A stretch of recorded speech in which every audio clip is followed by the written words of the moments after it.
ৰাইজে আশা কৰে এটা গুড গভৰ্নেন্স, এটা ভাল চৰকাৰ যাতে হয়, যি চৰকাৰে মানে ৰাইজক সেৱা কৰে, ৰাইজক প্ৰাধান্য দিয়ে। আৰু আমাৰ চৰকাৰখনে সেইটোৱে চেষ্টা কৰি আছে। আৰু সেইকাৰণে নহ'লে আমি অডিট কিয় বহাম? এতিয়া আমি অডিট বহাইছোঁ এইটোৰ কাৰণে যে কিমান টকা মানে আমাৰ সঁচাকৈ সঠিকভাৱে ৰাইজৰ কাৰণে ব্যৱহাৰ হৈছে আৰু কিমান অপব্যৱহাৰ হৈছে, কিমান মিছইউজ হৈছে। আৰু এই অডিটৰ জৰিয়তে আমি নিজকেও সাৱধান কৰি আছোঁ যে আমি কেতিয়াও কৰাপশ্যনত যাব নালাগে, আমি সঠিকভাৱে ৰাইজৰ কাৰণে সেই টকাখিনি আমি ব্যৱহাৰ কৰিব লাগে। আৰু বিশেষকৈ আপোনালোকে জানে যে যোৱা 17 বছৰত যিকোনো জাতি জনগোষ্ঠীৰ মানুহে মানে সদায় ভয় মানে এটা ভাৱত এটা আতংকিতভাৱে তেখেতসকলে জীৱন যাপন কৰিব লগা হৈছিলে, কোনো শান্তি নাছিলে ইয়াত। আৰু আগৰ চৰকাৰখনে ইচ্ছা কৰিলে সঁচাকৈ এটা ভাল শান্তি এটা পৰিৱেশ আনিব পাৰিলেহেঁতেন, কাৰণ গোটেইখিনি পাৱাৰ আমি জানো বহুত ক্ষমতা এটা চৰকাৰৰ ওপৰত থাকে। কিন্তু আগৰ চৰকাৰখনে কেতিয়াও সেইটো চেষ্টা নকৰিলে যে আমাৰ বিটিআৰ অঞ্চলত বা BTC অঞ্চলত এটা শান্তিময় পৰিৱেশ যাতে হওক। আৰু বৰ্তমান আপোনালোকে চাইছে যে চৰকাৰৰ কাম যিটো কৰিব লগা আছিল সেইটো কিন্তু চৰকাৰত নাথাকিও আমাৰ প্ৰমোদ বড়ো ডাঙৰীয়াৰ নেতৃত্বত, আমাৰ এপছুৰ নেতৃত্বত, আমাৰ যিটো এক্স NDAB বৰ্তমান যিবিলাক লিডাৰ আছে আমাৰ লগতো জড়িত হৈ আছে, তেখেতসকলৰ নেতৃত্বত আমাৰ এটা শান্তি চুক্তি হৈ গ'ল আমাৰ অসম চৰকাৰৰ লগত, ভাৰত চৰকাৰৰ লগত। আৰু সেইটোৰ কাৰণে আমি বিশেষ ধন্যবাদ জ্ঞাপন কৰিব বিচাৰিছোঁ আমাৰ অসমৰ মাননীয় মুখ্যমন্ত্ৰী ডক্টৰ হিমন্ত বিশ্ব শৰ্মা ডাঙৰীয়া দেৱলৈ, আমাৰ ভাৰতৰ যি আমাৰ গৃহমন্ত্ৰী আমাৰ অমিত শ্বাহ ডাঙৰীয়ালৈ, আমাৰ ভাৰতৰ প্ৰধানমন্ত্ৰী আমাৰ নৰেন্দ্ৰ মোদী ডাঙৰীয়ালৈ, তেখেতসকলৰ সহায় সহযোগিতাত আমাৰ এখেতসকলৰ প্ৰচেষ্টাত আমাৰ এটা শান্তি চুক্তি হ'বলৈ সক্ষম হ'লোঁ। আৰু আপোনালোকে চাবলৈ পাইছে যে বৰ্তমান যি চৰকাৰ আছে প্ৰমোদ বড়ো ডাঙৰীয়াৰ নেতৃত্বত, এইখন চৰকাৰে কেতিয়াও এতিয়া অহিংসা বা আমাৰ কেতিয়াও এতিয়া হিংসা যিটো ভাইলেন্স সেইটো কেতিয়াও মানে এতিয়া ছাপোৰ্ট কৰা নাই। আপোনালোকে চাইছে যে এই শান্তি চুক্তি হোৱাৰ পিছতো দুইবাৰমান আমাৰ ল'ৰাবিলাকে যিবিলাকে বাহিৰত ওলাই আহিছিল জংঘলৰ পৰা, তেখেতসকলে আকৌ ঘূৰি গৈছিল, উভতি গৈছিল। এইটো কোনে পঠাইছে আমি ভালকৈ বুজিব পাৰিছোঁ, কোনে উচতনি দিছে, কোনে ছাপোৰ্ট কৰিছে। আপোনালোকে সকলোৱে এইটো আমাক কোৱাৰ দৰকাৰ নাই, সকলো ৰাইজ এতিয়া অৱগত কোনে তেখেতসকলক উচতনি দি ছাপোৰ্ট দি কিনি তেখেতসকলক পঠাইছিল। কাৰণ আমাৰ বৰ্তমান চৰকাৰে এতিয়া শান্তিময় পৰিৱেশ এটা বিচাৰিছে। আৰু এইখন চৰকাৰৰ যে দক্ষতা আছে, কেপাচিটি আছে, কোৱালিটি আছে সেইটো প্ৰমাণিত হ'ল, কাৰণ দুবাৰ তেখেতসকলক আকৌ জংঘলৰ পৰা আকৌ ঘূৰি অনা হ'ল। সেইটো এটা ডাঙৰ ছাকচেছ আৰু বিটিআৰবাসী ৰাইজৰ কাৰণে এটা ডাঙৰ বাণী যে সঁচাকৈ এটা শান্তিময় পৰিৱেশ পাবলৈ আজি আমি সক্ষম হোৱাৰ প্ৰব্লেম আছে। এতিয়াও বহুতখিনি স্কুল তেনেকুৱা বেয়া অৱস্থাত আছে। আপোনালোকে স্কুলৰ বিষয়ে কৈছে যে এতিয়াও হেজাৰ মানুহ মানে এতিয়া চাকৰি পোৱা নাই। আমাৰ চৰকাৰে বিটিআৰ বৰ্তমান প্ৰমোদ বড়ো চৰকাৰে বোলে এতিয়া চাকৰি দিব পৰা নাই। এতিয়া কথাটো হৈছে এই কি 17 মাহত কি হেজাৰ পোষ্ট খালী হৈছে, এই 17 মাহত কি হেজাৰ পোষ্ট খালী হৈছে। ইমান দিন কি স্কুলত ছিংগল টিচাৰ নাছিলে, আপোনালোকে ছিংগল টিচাৰৰ কথা কৈ আছিলে।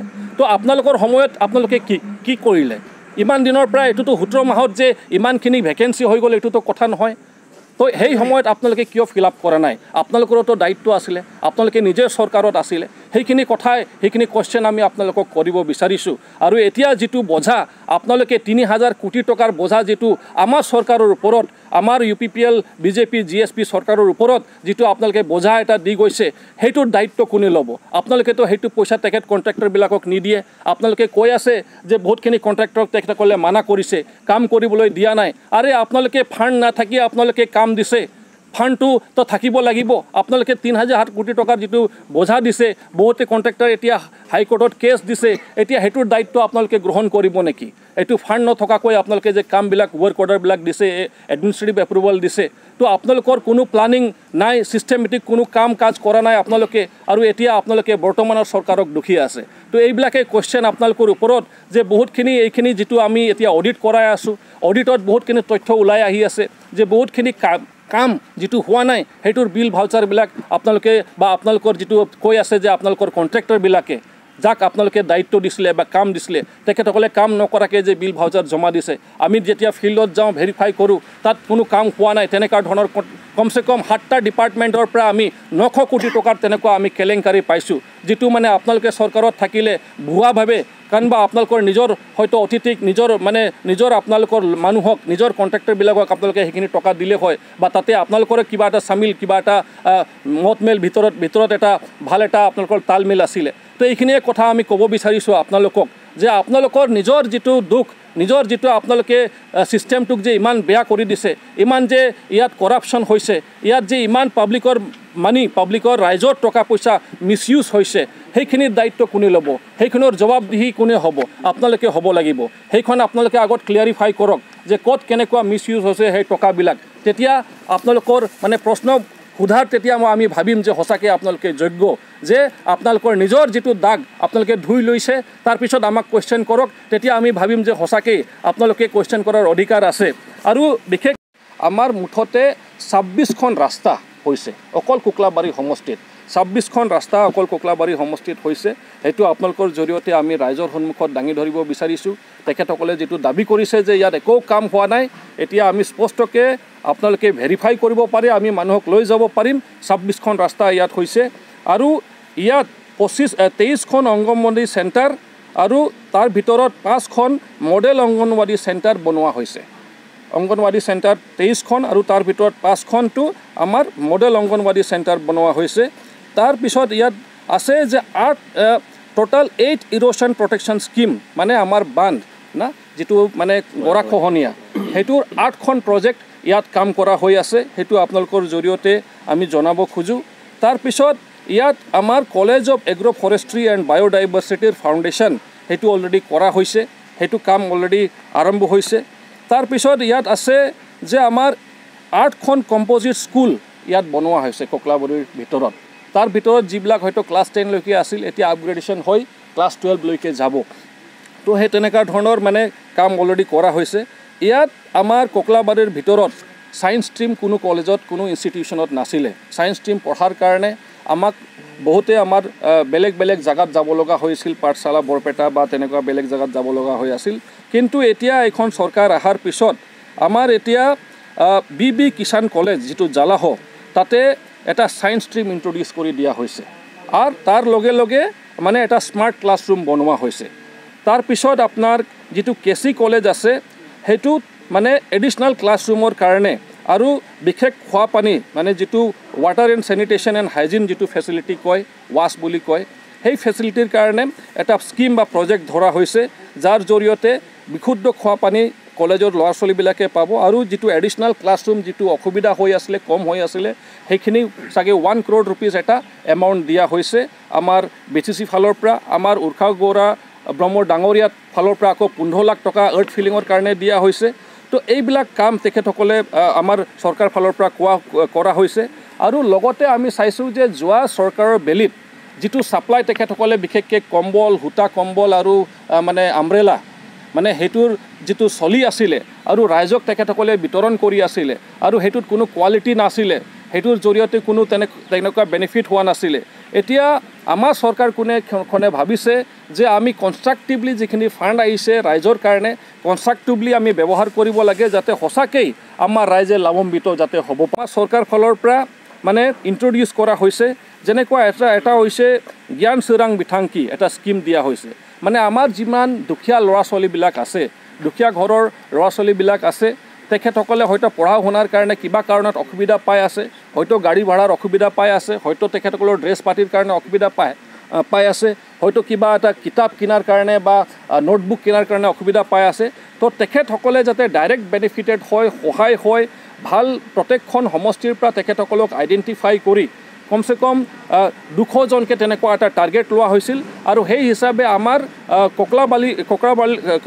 কোকলাবাৰীৰ পৰাও এই মানে 157 আমাৰ ক্যান্ডিডেটস বা ষ্টুডেন্টস তেখেতসকলে বেনিফিটেড হৈছে আৰু তাৰ লগতে তেখেতসকলক 5000 rupees 5000 টকাকে ডাইৰেক্টলি তেখেতসকলৰ একাউণ্টত ট্ৰান্সফাৰ কৰা হৈছে তাৰ লগত আমাৰ এইখন চৰকাৰৰ জৰিয়তে এটা অনসাই বিথাংকি এটা স্কিম হেতু ইন্ট্ৰোডিউস কৰা হৈছিল আৰু হেতু মানে কাৰ কাৰণে যিবিলাক দৰিদ্ৰ পৰিয়ালৰ মানে মানুহ বা পৰিয়াল যিবিলাক দৰিদ্ৰ পৰিয়াল যিবিলাকে বজাৰ হাতত যেনে তেনে কিবা এটা ফল মূল বিক্ৰী কৰি বা আমাৰ সবজি বিক্ৰী কৰি বা মাছ বিক্ৰী কৰি বা কিবা এটা সৰু মুৰা দোকান তেনেকুৱা খুলি তেখেতসকলে নিজৰ জীৱিকাটো নিজৰ লাইভলিহুডৰ কাৰণে আৰ্নিঙৰ কাৰণে তেখেতসকলে মানে চেষ্টা চলাই আছে বহুত কষ্টত তেখেতসকলে পৰিয়ালখন চলাই আছে তেনেকুৱা পৰিয়ালবিলাকক আমি প্ৰত্যেকখন গোটেই BTRত প্ৰত্যেকখন সমষ্টিৰ পৰা মানে আইডেণ্টিফাই কৰা হৈছিল, লিষ্ট ডাউন কৰা হৈছিল আৰু তাৰ জৰিয়তেও আমাৰ কোকলাবাৰীত 157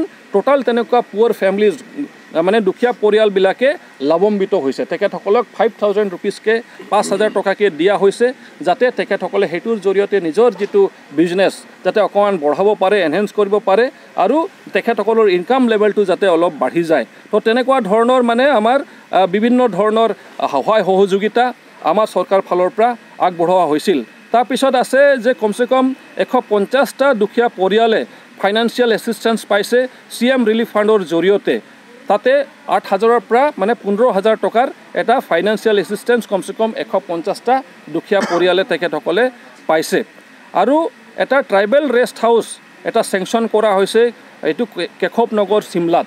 তো তেনেকুৱা ধৰণৰ বিভিন্ন ধৰণৰ কাজ আমাৰ চৰকাৰৰ জৰিয়তে যিটো মেইন কাম কাজ আমাৰ চৰকাৰৰ জৰিয়তে যিটো আমাৰ কোকলাবাৰী সমষ্টিৰ কাৰণে আমি কৰিছোঁ বা কৰা হৈ আছে, এইবিলাক আপোনালোকৰ সন্মুখত দাঙি ধৰিলোঁ। এতিয়া কেইটামান ইয়াত অলৰেডি প্ৰিণ্ট আউট কৰা আছে, সেইখিনি তথ্য আপোনালোকক দিয়া হ'ব যে আমাৰ কিমান কাম কমপ্লিট হৈছে কোকলাবাৰীত, কিমান অনগয়িং আছে সেইখিনি গোটেইখিনি আৰু ডিপাৰ্টমেণ্ট ৱাইজ কোন ডিপাৰ্টমেণ্টৰ গোটেইখিনি তথ্য আপোনালোকক এইখনৰ জৰিয়তে আপোনালোকৰ সন্মুখত আমি দাঙি ধৰিব বিচাৰিছোঁ। কেইটামান তথ্য তথাপিও আপোনালোকৰ সন্মুখত পাৰিলে আমি গাই দিবলৈ যত্ন কৰিম। তো ইয়াত আছে যে আমাৰ বিভিন্ন ধৰণৰ মানে স্কিম আৰু প্ৰজেক্ট বিভিন্ন আমাৰ ডিপাৰ্টমেণ্টৰ আণ্ডাৰত। ইয়াত আমাৰ পাব্লিক হেল্থ ইঞ্জিনিয়াৰিং ডিপাৰ্টমেণ্ট ফালৰ পৰা যি কৰা হৈছে কাম, সেইখিনি কাম ইয়াত লিষ্ট কৰা আছে অলৰেডি। আমাৰ এটা কমপ্লিট হৈছে, এটা হ'ল construction of water provision at Koklabari Chapaguri college under program SOPD। তো এইখন পাব্লিক হেল্থ ইঞ্জিনিয়াৰিং ডিপাৰ্টমেণ্ট ফালৰ পৰা এইখিনি কৰা হ'ল। আমাৰ ভেটেনেৰি ডিপাৰ্টমেণ্ট ফালৰ পৰা কোকলাবাৰী সমষ্টিত যিটো ৰাবাংগুৰি চাব চেণ্টাৰ সেইখনত মানে ৰিপেয়াৰিং যিটো কৰিব লাগিছিল সেইটো কমপ্লিট কৰা হ'ল। আমাৰ যিটো health and family welfare department ফালৰ পৰা আমাৰ যিটো বাউণ্ডেৰী ৱাল আৰু আৰ্থ ফিলিং স্বৰ্ণা মিনি PHC সেইটোত কৰা হৈছে। তেনেকুৱা ধৰণে আমাৰ PNRD যিটো panchayat and rural development department ফালৰ পৰা যিখিনি কাম কৰা হ'ল সেইটো মোটামুটি ইয়াত দেখা গৈছে যে আমাৰ 3খন কাম অলৰেডি ইয়াত হৈছে, যিটো ডাঙৰ মেজৰ কামসকল। ইয়াত আমাৰ ফিচাৰী ডিপাৰ্টমেণ্ট ফালৰ পৰা কৰা হৈছে, ইয়াত কমচে কম 2টা স্কিম কমপ্লিটেড হৈ গৈছে। ইয়াত আমাৰ ফৰেষ্ট ডিপাৰ্টমেণ্ট ফালৰ পৰা কমচে কম 2টা স্কিম অলৰেডি কমপ্লিট হৈ গৈছে। ইয়াত আমাৰ চেৰিকালচাৰ ডিপাৰ্টমেণ্ট ফালৰ পৰা 2টা স্কিম ইয়াত ডিটেইলছ দিয়া আছে, কৰা হৈ গৈছে। ইয়াত কালচাৰ ডিপাৰ্টমেণ্ট ফালৰ পৰা আমাৰ এটা কাম ইয়াত এটা স্কিম অলৰেডি কমপ্লিট কৰা হৈছে। ৱাটাৰ ৰিচোৰ্চ ডিপাৰ্টমেণ্ট ফালৰ পৰা আমাৰ ইয়াত 4খন কমপ্লিট কৰা হৈছে বুলি কৈছে, বাকী অনগয়িং চলি আছে। আৰু আমাৰ হেণ্ডলুম এণ্ড টেক্সটাইল ফালৰ পৰা ইয়াত এটা অনগয়িং স্কিম চলি আছে। WPT ডিপাৰ্টমেণ্টৰ পৰা ইয়াত এটা কমপ্লিট হৈ গৈছে, এটা অনগয়িং স্কিম চলি আছে। ডেইৰী ডেভেলপমেণ্ট ডিপাৰ্টমেণ্ট তাৰ পৰা এটা স্কিম অলৰেডি কমপ্লিট হৈ গৈছে, বা এটা ছেল্ফ হেল্প গ্ৰুপক তেখেতসকলক অলৰেডি সেই বেনিফিটখিনি দিয়া হৈছে। আৰু আমাৰ গুডউইল প্ৰজেক্টৰ আণ্ডাৰত যিখিনি কাম হৈছে ইয়াত গোটেইখিনি তথ্য আপোনালোকৰ সন্মুখত দাঙি ধৰা হ'ব। আমাৰ 15 ফাইনেন্সৰ আণ্ডাৰতো বহুতখিনি কাম আমাৰ কোকলাবাৰীত হৈছে। মোটামুটি 42টা মানে কাম আমাৰ কমপ্লিট আণ্ডাৰ 15 ফাইনেন্স এইখন চৰকাৰ অহাৰ পিছত 42খন কাম অলৰেডি মানে স্কিম কমপ্লিটেড বুলি ইয়াত ৱৰ্ক ষ্টেটাছ দিয়া আছে। সেইখিনি তথ্য আপোনালোকৰ সন্মুখত দাঙি ধৰা হ'ব বা দিয়া হ'ব। আৰু আমাৰ MCLA ফাণ্ড যিটো মানে আমাৰ চিফ ছাৰৰ নামত যিটো তেখেত ইয়াত কনষ্টিটুৱেঞ্চিৰ তেখেত এজন প্ৰতিনিধি আছিলে, এই MCLA ফাণ্ড হিচাপে অলমষ্ট 12খন কাম কমপ্লিট কৰা হৈ গৈছে। আৰু ইয়াত PWD ৰোডছ সেইটোৰ পৰা মোটামুটি 5খন ৰোড অলৰেডি কমপ্লিট কৰিছোঁ। যে আমাৰ প্ৰমোদ বড়ো ডাঙৰীয়াৰ নেতৃত্বত যোৱা 17 মাহত যিখিনি কাম হ'ল, নিশ্চিতৰূপে বিভিন্ন সমষ্টিবাসী ৰাইজে সেইখিনি কথা নিজৰ অঞ্চলত কি কাম হৈছে কি কাম হোৱা নাই সেইখিনি তেখেতসকলে ক'ব বা জনাব, বা আমিও দৰকাৰ পৰিলে জনাম তথ্য সহকাৰে। কিন্তু আজি বিশেষকৈ যিহেতু কোকলাবাৰীক টাৰ্গেট কৰি তেখেতসকলে আহিছিলে, আমি কোকলাবাৰীক মানে ফ'কাছ কৰি কেইটামান কথা আপোনালোকৰ সন্মুখত দাঙি ধৰিব বিচাৰিছোঁ। যে তেখেতসকলে কৈছিলে যদি এটাও কাম যদি দেখাব পাৰে, এটাও কাম কৰিব পৰা নাই, বহুতখিনি কথা দিছে ইলেকশ্যনৰ সময়ত, সেইবিলাক কথা তেখেতে কৈছিলে যোৱাকালি। আৰু তেখেতে কৈছিলে যে আমাৰ প্ৰমোদ বড়ো ডাঙৰীয়া হেনো এতিয়া কোকলাবাৰীত নাথাকে, ইয়াত ৰুম ভাড়া লৈছে আৰু ইয়াত কোকলাবাৰীৰ পৰা নাযাওঁ আৰু আপোনালোকৰ লগতে থাকিম। আৰু এতিয়া মানে তেখেত পলাই আছে তেনেকুৱা ধৰণৰ কথা মন্তব্য তেখেতে দাঙি ধৰিছিলে কিন্তু আমি ক'ব খোজোঁ যে আমাৰ প্ৰমোদ বড়ো ডাঙৰীয়া এতিয়া অকল ককলাবাৰী নহয় গোটেই বিটিআৰৰ তেখেত মুৰব্বী এজন প্ৰধান তেখেত আমাৰ এই সমষ্টিত আমাৰ বিটিচিৰ ভিতৰত 40খন সমষ্টিত তেখেত এজন গাৰ্জেন তেখেত প্ৰত্যেকটা সমষ্টিয়ে তেখেত এজন গাৰ্জেন প্ৰত্যেকখন সমষ্টিক তেখেতে চাব লাগিব আৰু প্ৰত্যেকখন সমষ্টিত তেখেতক যাব লাগিব আৰু নেতৃত্ব দিব লাগিব তেখেত কোনো বিশেষ এটা সমষ্টিলৈ তেখেত মানে ৰিজাৰ্ভ হৈ থাকিব তেনেকুৱা ধৰণৰ পজিশ্যনত তেখেত এতিয়া নাই তেখেত সকলোক লৈ বিটিআৰবাসী ৰাইজ হিচাপে সকলোকে সমানভাৱে চোৱা সমানভাৱে কাম কৰা তেখেতৰ হেতুৱে হৈছে নীতি আদৰ্শ আৰু এতিয়া দায়িত্ব যেটো পালন কৰিব লাগে পজিশ্যন হিচাপে তো এতিয়া মই ক'ব বিচাৰিছোঁ যে ককলাবাৰী হিচাপে তেখেতে কি কাম কৰিছে তেখেতৰ নেতৃত্বত কি কাম হৈছে কি কাম হোৱা নাই সেই দুই এষাৰ কথা আপোনালোকৰ মাজত মই দাঙি ধৰিব বিচাৰিছোঁ প্ৰথম কথা এইখিনিয়ে ক'ব বিচাৰিছোঁ যে বিশেষকৈ ৰাস্তাৰ কথা উঠিছিল যে আমাৰ বিটিআৰ চৰকাৰৰ টাইমত আমাৰ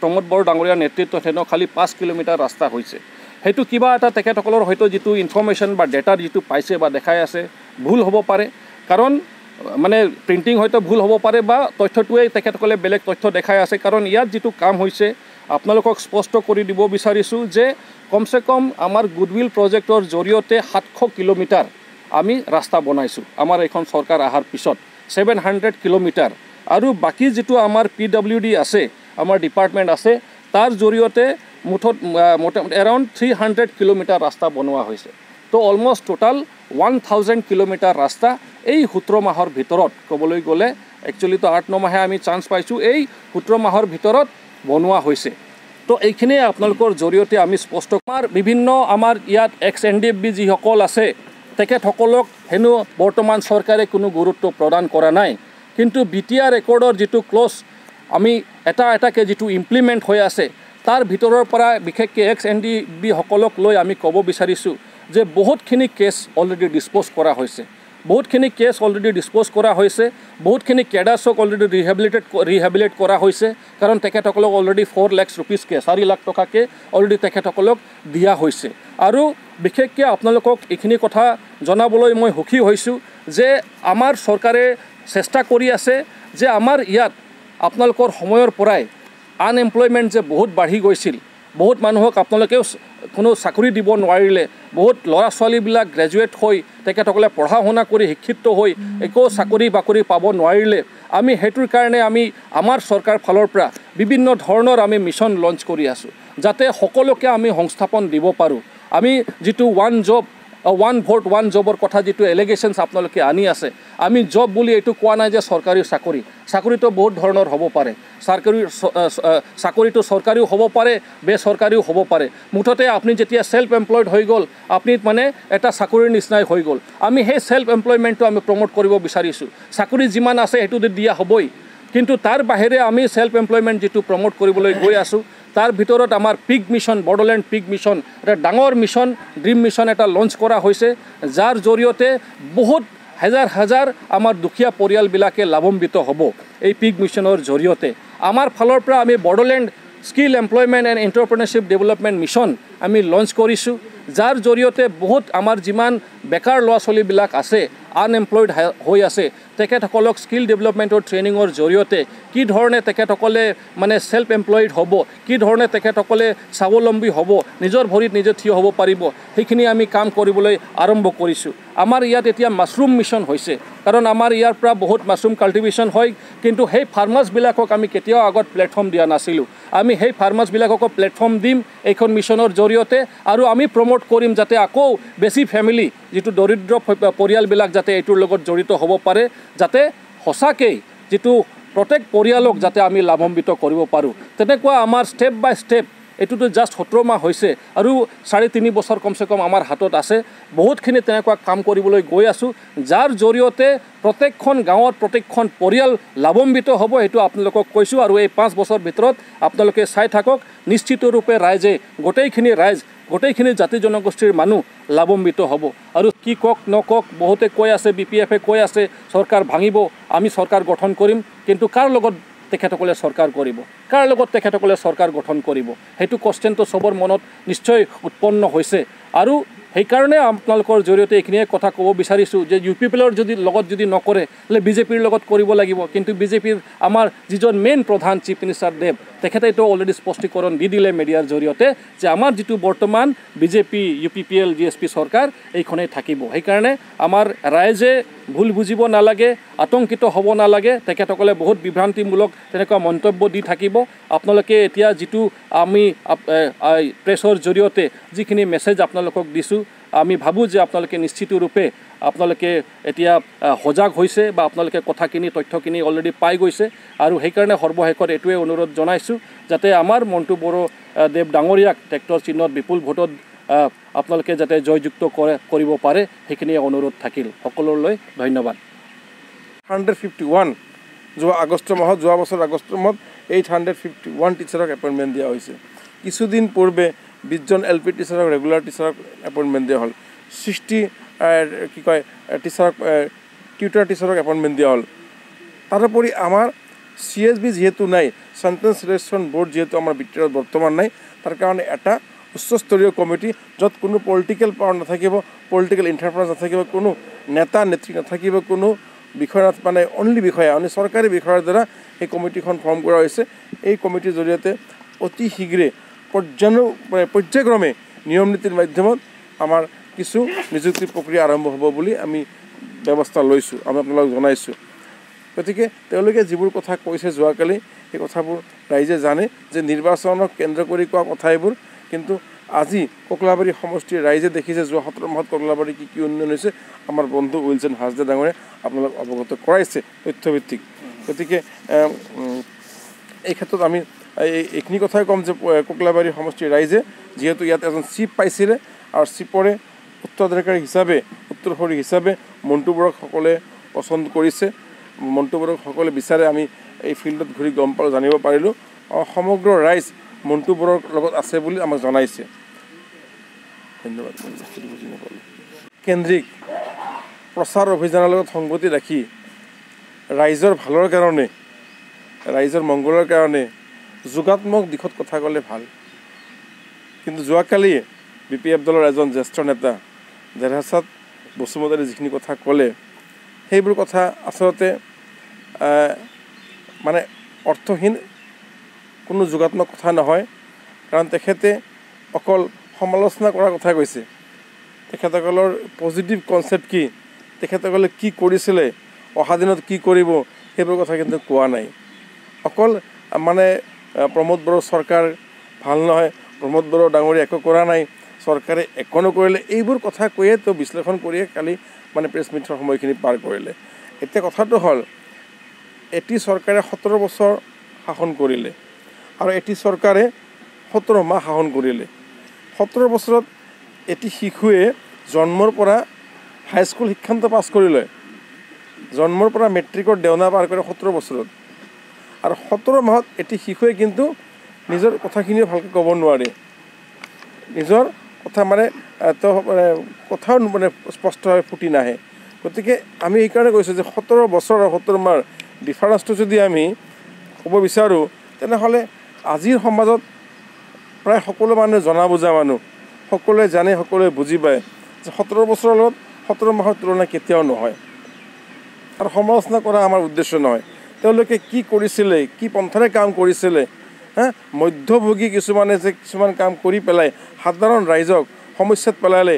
আজি কোটি কোটি টকা আজি কাম কৰি মানুহবোৰে পোৱা নাই, কিন্তু কিছুমান মধ্যভোগীয়ে কিন্তু নিজৰ মুনাফা আদায় কৰিছে সেই সময়ত। কিন্তু বহুতে কাম কৰি আজি বিল পোৱা নাই, আৰু সেই বিল বা সেই টকাখিনি দিয়াৰ কাৰণে আমি দায়িত্ব ল'ব লগা হৈছে। কোৰ্টে আমাক দায়িত্ব দিছে, কোৰ্টে আমাক নিৰ্দেশ দিছে, টকাখিনি আমি দিব লাগে। আমাৰ প্ৰমোদ বড়ো ডাঙৰীয়াই এই সমস্যাত পৰিছে, আমি চৰকাৰে এই সমস্যাত পৰিছোঁ। গতিকে নিজে কৰা কামখিনি শুধৰণি নকৰিব লাগে। আচলতে সমালোচনা মানে অৰ্থহীন সমালোচনা কৰি পেলাই ৰাইজক বিপথে পৰিচালনা কৰিব নালাগে, ৰাইজক বিভ্ৰান্ত কৰিব নালাগে। মই এইখিনি কথাই কৈছোঁ, বিশেষ নকওঁ। আৰু এটা কথা মই ক'ম যে নিযুক্তিৰ ক্ষেত্ৰত তেওঁলোকে কৈছে যে নিযুক্তি হোৱা নাই।